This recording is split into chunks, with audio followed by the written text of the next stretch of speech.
तो नमस्कार friends, welcome back to my another blog. आज आम आसीचु तो पहुँची आसु एपटे देखो डह डैम एठी अच्छी माँ बापा की पीठ को रास्ता एठू जदि हम जदि आम माँ बापा की पीठ को भी जीवु ना कौन कौन जीवा तो ये लिखाई वाच टावर माँ बापा की टेम्पल डह वेटलैंड प्लांटेशन एपट अच्छी माँ बापा की पीठ को आपण मान स्वागत। तो फ्रेंड्स आपण मैंने देखुले प्रीवियस ब्लॉग रे आम डह डैम रे केमती मजा मस्ती करूँ किंतु मात्र डैम टू 3 किलोमीटर दूर रही माँ बापा मंदिर तो सेठी जीवा माँ का दर्शन करवा। तो फ्रेंड्स देखो आम बहुत डिस्टेंस सेपटे साइड थी बर्तमान एपटे आसलु हेल्ले भी रास्ता सर तो पाखापाखि 1 किलोमीटर एबव हम पूरा डह डैम पूरा क्रॉस करने डैम ऊपर साइड जंगल आपर साइड भी जंगल पूरा पहाड़ पर्वत डह डैम अवस्थित अच्छी पूरा जंगल भितर तो आम ए डह डैम आमर जहाँ टी बुला सरला बर्तमान ये जीवु माँ का दर्शन करूँ माँ बापा की जीवु दर्शन करूँ ना कौन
सांग मैंने बर्तमान आम पहुँच गलु माँ पीठरे यही देखो पूरा तुम जो रोसे कौटी ये भितर रोसे हो देखुचे ना नाई एठी आमिष रोसे करंतु नहीं माने माँ का पीठ ये आ सामना रोसे फैसिलिटी अच्छी किंतु एठी आमिष टोटाल निषेध यही भितर एपटे भाई आसते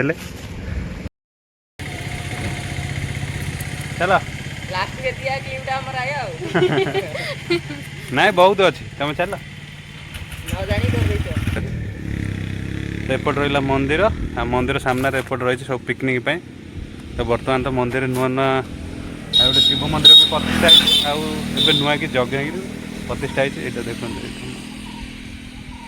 ना तो चल मंदिर भितर जा देखा से फोटो जा देखले बहुत बड़ा रहला वेलकम टू माँ बापा की पीठ तो बर्तमान आम पहुँचल बापा की पीठरे चल भाई भौणी चल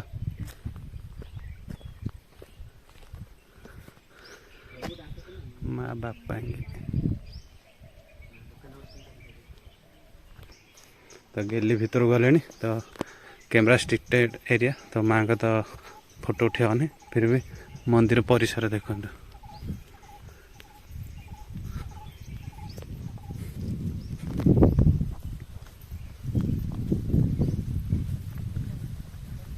यज्ञ होता ना तो आगर ये यज्ञ होता मैडम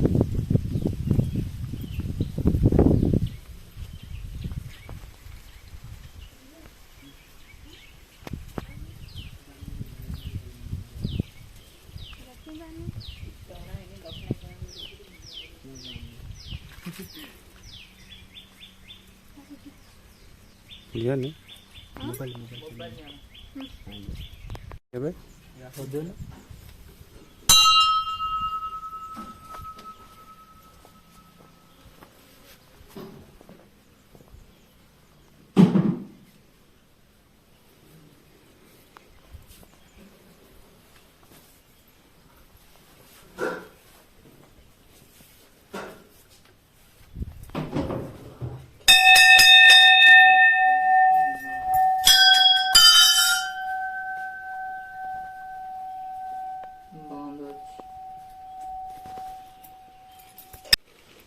ଆଜ୍ଞା ଏଇଠି ଯେଉଁ ହୋମ ଚାଲିଛି ଏଇଟା ସବୁଦିନେ ଏଠି ସବୁଦିନ ଏମିତି ହୋମ ଚାଲିଥାଉଛି ଇଏ ଅଖଣ୍ଡ ପୁରା 24 ଘଣ୍ଟା ସବୁବେଳେ ସବୁ ମାନେ ବର୍ଷ ସାରା ଆରମ୍ଭ ହେଲାଠୁ ଚାଲିଛି ଆଉ। ହୁଁ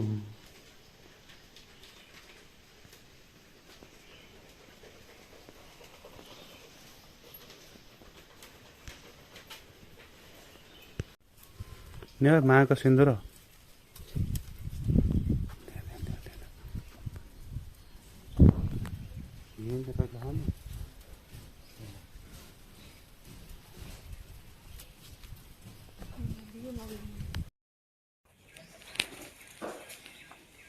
କେବେ ବହୁତ ପୁରାତନ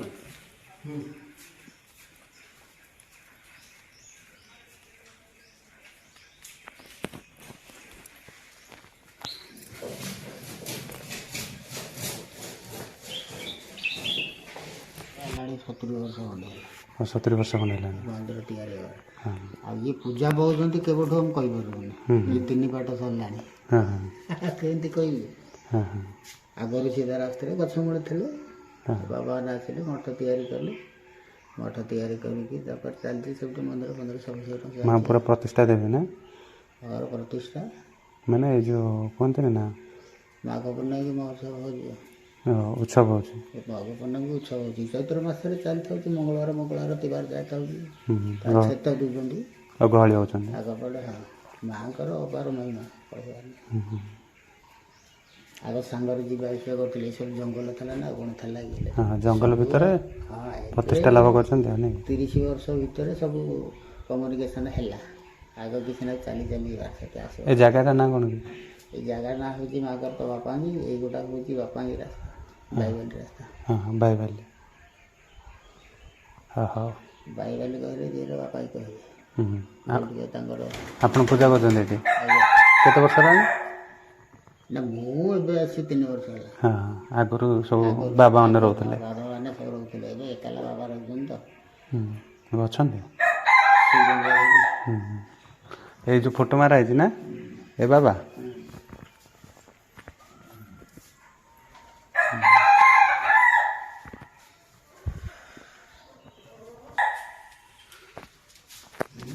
ଏଇଟା ସବୁ କେବେକାର ଫଟୋ ଏ ଯେଉଁ ଶଗଡ଼ କାଠ ବ୍ରିଜ୍ ସବୁ ତିଆରି ହେଇଛି 75 ମସିହା ମାନେ ଇଏ ଡହର ଓହୋ ଏ ରାସ୍ତା ଏଇଟା କାଠ ବ୍ରିଜ୍ ଥିଲା ହଁ ଏବେ ଯୋଉ ବର୍ତ୍ତମାନ ବ୍ରିଜ୍ ହେଇନି ହଁ ଏଗୁଡ଼ା ଏମିତିଆ କାଠ ବ୍ରିଜ୍ ଓ ଥିଲା ଡହର ସବୁ ପୁରୁଣା ପିକ୍ଚର ଗୁରା ସବୁ ଏଗୁଡ଼ା ସବୁ ପୁରୁଣା ଗୁଡ଼ାକ ହଁ ଏଗୁଡ଼ା ଆଗ ଇଏ କଲେକ୍ଟର ଥିଲେ ଇଏ କଲେକ୍ଟର ସମୟରେ ସବୁ କାମ ହେଇଛି ଏ କଲେକ୍ଟର ସବୁ ବୁଲିକି ଦେଖୁଥିଲେ ନାଇଁ କି ହଁ ମାନେ ଡହର ଡ୍ୟାମ୍ଟା ମୋଷ୍ଟଲି ପଡ଼ିଲା ଏ ମାଆଙ୍କ ପିଠକୁ ଆସିବା ପାଇଁ ନା କ'ଣ ମାଆଙ୍କ ପୀଠକୁ ଆସିବା ପାଇଁ ଯେଉଁ ରାସ୍ତା ଥିଲା ଡହ ଡ୍ୟାମ୍ ହେଇକିରି ବନ୍ଧ ଘର ଦେଇଥିଲେ ଓହୋ ଏଇ ଯେଉଁ କେନାଲ ଏଇଟା ନାହିଁ କି ହଁ ସେଗୁଡ଼ା ମଝିରେ ଗୋଟେ କେନାଲ ହେଇନି ହୁଁ ସେ କେନାଲଟା ଖୋଲା ଥିଲା ଲୋକ ଯିବା ଆସିବା ପାଇଁ ପାଣି ଫୁଲ୍ ରହିଲେ ତ ଜାଣି ଆସିପାରନ୍ତିନି ନା ସେଥିଲାଗି କାଠ ଫୁଲ୍ ପଡ଼ିଥିଲା ଏସବୁ ସେଠି ସେଇ ଏଇଟା ତ ବ୍ଲାକ୍ ଆଣ୍ଡ ହ୍ୱାଇଟ୍ ଏପଟଟା ଠିକ୍ ଦେଖାଯାଉଛି ନାଲି ଫଟୋ ଗୁଡ଼ା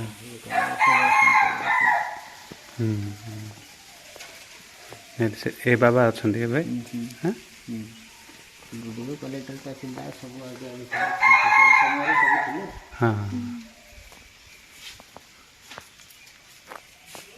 ନବୀନଙ୍କ ପିଏ ନଥିଲେ ପ୍ରଥମରେ ଇଏ ହଁ ଇଏ କଲେକ୍ଟର ଥିଲେ କ'ଣ କି ଜଣାପଡ଼ୁନି ତ ନା ଜାଣିଛନ୍ତି ୟାଙ୍କର ମୁଖ୍ୟମନ୍ତ୍ରୀ ପିଏର ନା ଜାଣିଛନ୍ତି ଏତେ କିଏ ମନେ ରଖିବେ ନାଇଁ ମନେ ନଥିବ ଆଉ କହିପାରେ ଗୁଡ଼ାଏ ଦିନ ହେଲାଣି ହଁ ହଉ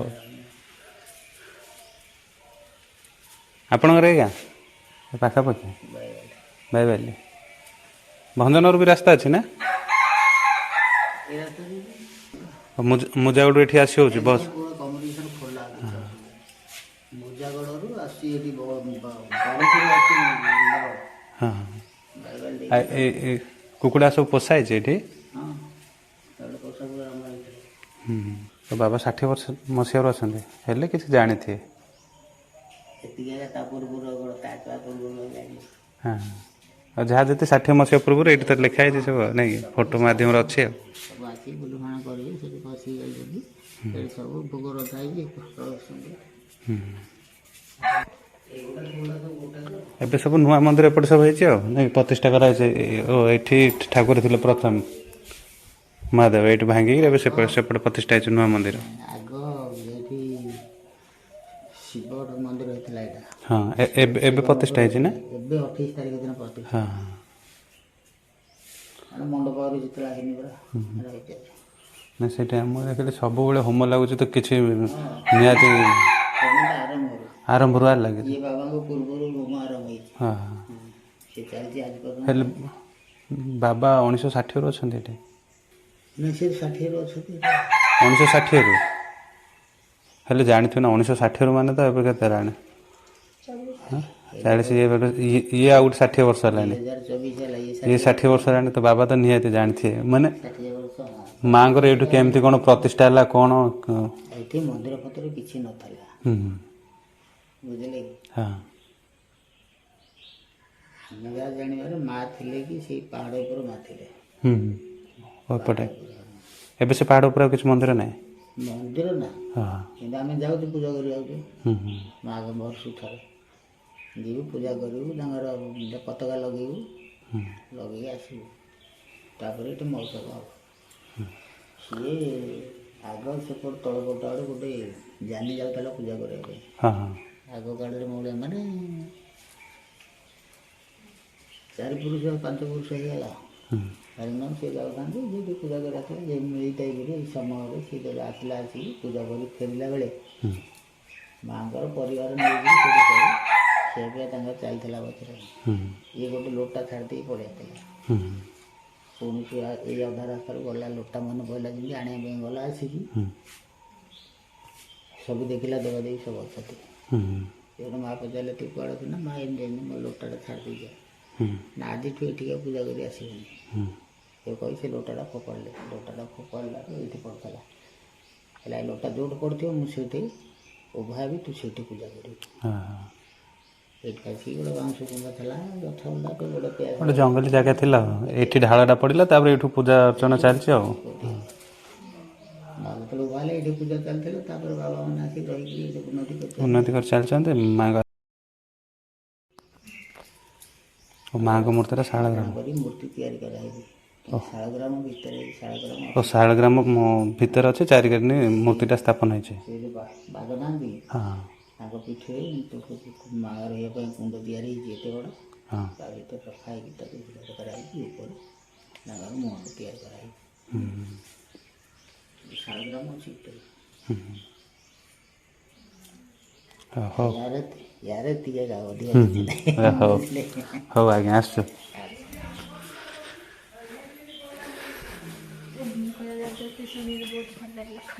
ବାବା ତ ରେଷ୍ଟ ନେଇଛନ୍ତି ଆଉ ଅସୁସ୍ଥ ଅଛନ୍ତି ଆଉ ବାବା ଥିଲେ ଆଉ ଟିକେ ଆମକୁ କିଛି କହିଦେଇଥାନ୍ତେ।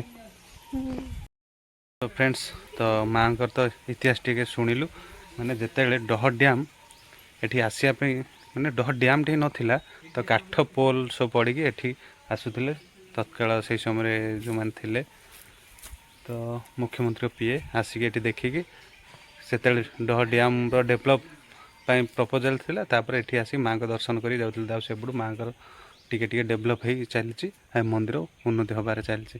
ଆଉ ଏପଟେ ତ ଦେଖନ୍ତୁ ସେ ଯେଉଁ ଆଜ୍ଞା ଶୋଇଛନ୍ତି ସେ ବାବା 1962ରୁ ଏଇଠି ଅଛନ୍ତି ଆଉ ଯେହେତୁ ତାଙ୍କୁ ଟିକେ ଅସୁସ୍ଥ ତ ସେଥିପାଇଁ ଆମେ ତାଙ୍କୁ ଡିଷ୍ଟର୍ବ କଲୁନି ଆଉ ସେ ହୁଏତ ଯଦି ଟିକେ ଭଲ ଥାନ୍ତେ ତାହେଲେ ତାଙ୍କୁ ପଚାରିଲେ ମନ୍ଦିରର ଇତିହାସ ଆଉ ଟିକେ ଭଲସେ ଆମେ ଜାଣିପାରିଥାନ୍ତୁ ଆପଣମାନଙ୍କୁ ବି ଜଣାଇ ପାରିଥାନ୍ତୁ।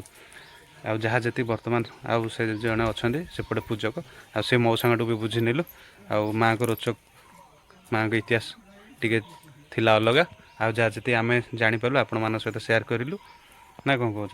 ତ ଆପଣମାନେ ବି ଏଠି ନିଜ ପରିବାର ସହିତ ଆସନ୍ତୁ ମାଆଙ୍କ ଦର୍ଶନ ଲାଭ କରନ୍ତୁ ମାଆଙ୍କ ଆଶୀର୍ବାଦ ନିଅନ୍ତୁ। ହେଉଛି ମା ବାପାଙ୍ଗି। ତ ତମକୁ କେମିତି ଲାଗିଲା ଗେଲି? ମତେ ତ ବହୁତ ବଢିଆ ଲାଗିଲା। ମୁଁ ନେକ୍ସଟ ଟାଇମ୍ ମୁଁ ଏବେ ଆସିଲି ଗୁରୁ ଜାଣିଲି କ'ଣ କ'ଣ ମାନେ ସିଏ ମହାପ୍ରଭୁ ବିଷୟରେ। ତାଙ୍କର ଏଇ ପାଖରେ ମାଉସୀଙ୍କ ଘର ନା, ସିଏ ଆସିଥିଲେ ପରିବାର ସହିତ ଏଠି ଆସିକି ବୁଲାବୁଲି କରିକି ଯାଇଛନ୍ତି। ରୋଷେଇବାସ ବି କରିଥିଲେ ନା? ରୋଷେଇ ଥିଲା ମତଲବ କ'ଣ, ମୁଁ ଆସିଥିଲି ଏ ଭିତରକୁ ଆସିନଥିଲି, ବାହାରେ ଆସିଥିଲି। ବାହାରେ ମାଆଙ୍କ ଦର୍ଶନ କରିପାରିନଥିଲେ କୌଣସି ଅସୁବିଧା ସହିତ, ଏପଟେ ରୋଷେଇବାସ କରିଥିଲେ କିନ୍ତୁ ମାଆଙ୍କର ବିଷୟରେ ଜାଣିନଥିଲେ। ଏଠି ମାଆ ଅଛନ୍ତି ପ୍ରତିଷ୍ଠା ଦେବୀ, ମାଆଙ୍କୁ ଆସିକି ମାଆଙ୍କ ଆଶୀର୍ବାଦ ନେଇକି ଯାଇଥିଲେ ନିଜ ପରିବାର ସହିତ। କିନ୍ତୁ ମୋ ସହିତ ଆସିଲା ପରେ ଯେହେତୁ ଆମେ ସବୁ ପଚାରିକି ବୁଝିଲା ପରେ ଏବେ ଜାଣିପାରିଲୁ ମାଆଙ୍କ ଇତିହାସ। ତ ବହୁତ ଭଲ ଲାଗିଲା କେମିତି କ'ଣ ମାଆ ଏଠୁ ଉଦ୍ଭାବନ ହୋଇଛନ୍ତି, କାହିଁକିନା ବ୍ରିଟିଶ ଏରିଆରୁ ଅଛନ୍ତି ଏଠି, ମାନେ 1960ରୁ ଏଠି ଟିକେ ଟିକେ ଡେଭଲପ୍ ହେଇ ଚାଲିଛି, ମାନେ ତା ଆଗରୁ ବି ଏଠୁ ମାଆଙ୍କର ଉଦ୍ଭାବନ ଥିଲା। ତ ଏ ହେଉଛି ମାନେ ବହୁତ ପୁରାତନ, ପାଖାପାଖି କହିବାକୁ ଗଲେ ପାଖାପାଖି ତ 100 ବର୍ଷ ତଳର ଏ ମନ୍ଦିର ନା। ତ ଏଠି ପ୍ରଥମେ ଛୋଟିଆ ଗୋଟେ ଯେଉଁ କହନ୍ତି ନା ଜଙ୍ଗଲ ହେଇଥିଲା, ଆଉ ସେ ଜଙ୍ଗଲର ଏଠି ଗୋଟେ କ'ଣ ଗୋଟେ ପାହାଡ଼ ଅଛି ବୋଲି କହିଲେ, ଆଉ ସେ ପାହାଡ଼ରୁ ମାଆ ଲୋଟା ଏଠି ଫୋପାଡ଼ି ଦେଇଥିଲେ। ତ ସେଇଠୁ ସେବେଠୁ ଏଇ ମନ୍ଦିର ଆରମ୍ଭ ହେଇଛି, ଯାହା ଯେତିକି ଆମେ ତ ଜାଣିଲୁ। ସୋ ଫ୍ରେଣ୍ଡସ୍, ଆମର ଏଇ ଜର୍ଣ୍ଣି ଏଇଠି ରଖୁଛୁ, ଏଇଠୁ ଆମେ ଯିବୁ ଘରକୁ। ତ ଆଜିର ବ୍ଲଗ୍ ଯଦି ଆପଣଙ୍କୁ ଭଲ ଲାଗେ ତାହେଲେ ନିହାତି ଲାଇକ୍, ସେୟାର ଏବଂ ସବସ୍କ୍ରାଇବ୍ କରିଦେବେ। ତ ରହୁଛୁ ସାଙ୍ଗମାନେ, ବାଏ ବାଏ। ଜୟ ମା ବାପା।